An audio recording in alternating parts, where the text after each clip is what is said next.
Good morning, children. Before we start our discussion, let me introduce myself. So, I am Ana Ricanita Arsenal, and today I will be your science body teacher. So, our topic for today is all about properties of materials, whether they are harmful or useful. So, what is harmful material? A material is harmful if there is more than good that can be obtained from it. For example, batteries can provide energy to different kinds of equipments, but the contents of battery is harmful. So what is useful material? A material is useful if it can be beneficial to humans or the environment. For example, a water is very useful material that can be used to mix different substances. So here are the examples of useful and harmful materials. First, pen. Second, glass. Third, scissors. And last, pesticides. Now, what is materials? I know both of you is asking what is materials. So, materials is a physical substances to make things. Here are the main categories of materials. First, wood.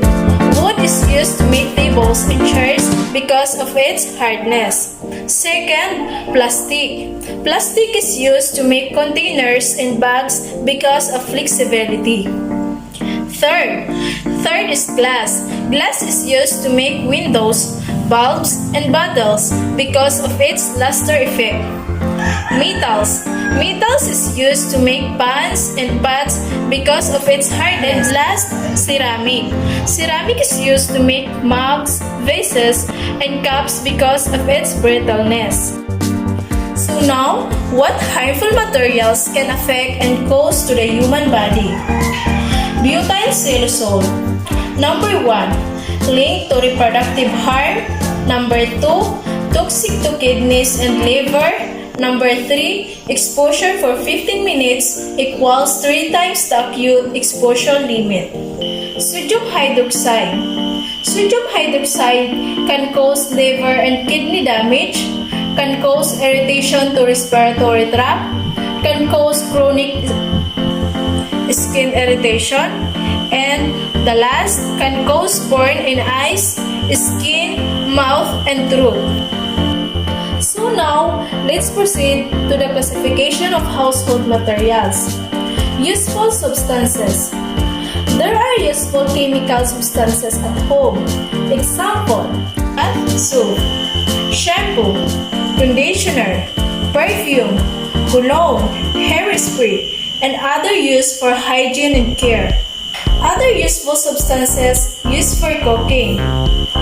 Example, sugar, salt, cooking oil, vinegar, additives, and preservatives. Example of useful and harmful substances. Number 1, plastic.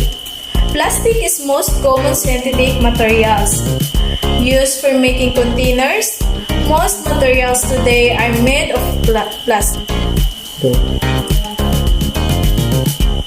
Some matter are useful and harmful at the same time.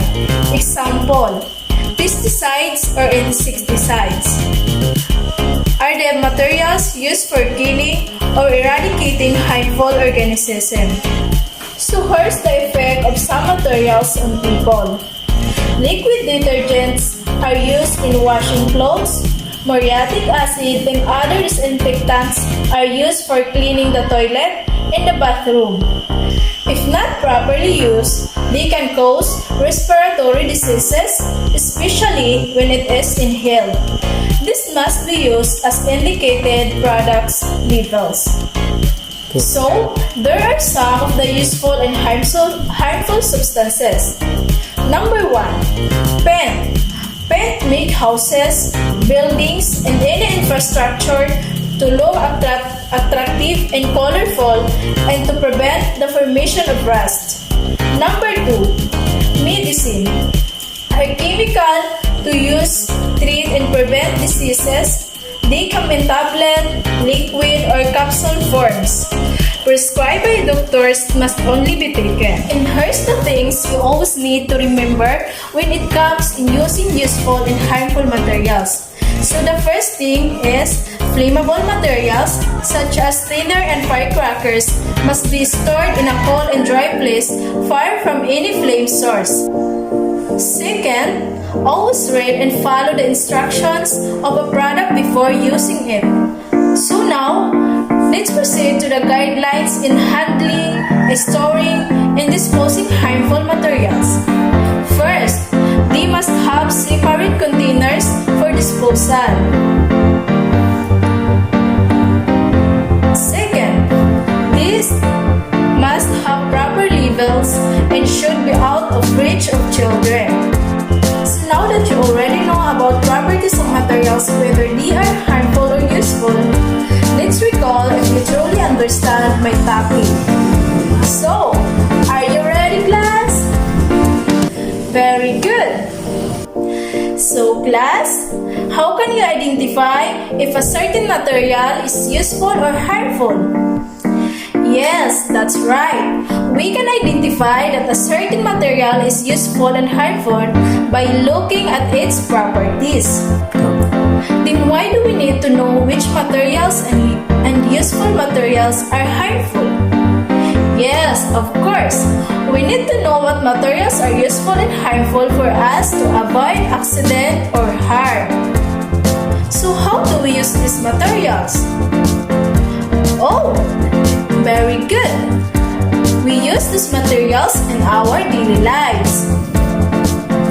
Are those materials important to us? Yes, of course.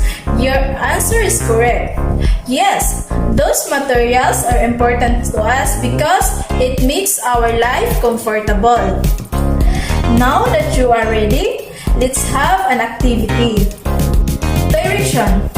On the blank, draw a happy face if the material is useful to us, and draw a sad face if it is harmful.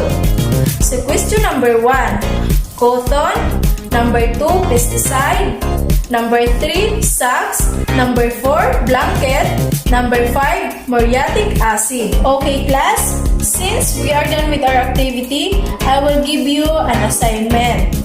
Number 1, bring picture materials that are useful but can also be harmful. Number 2, write only 5 useful materials but harmful when not properly used. And that's all for today. Thank you for watching!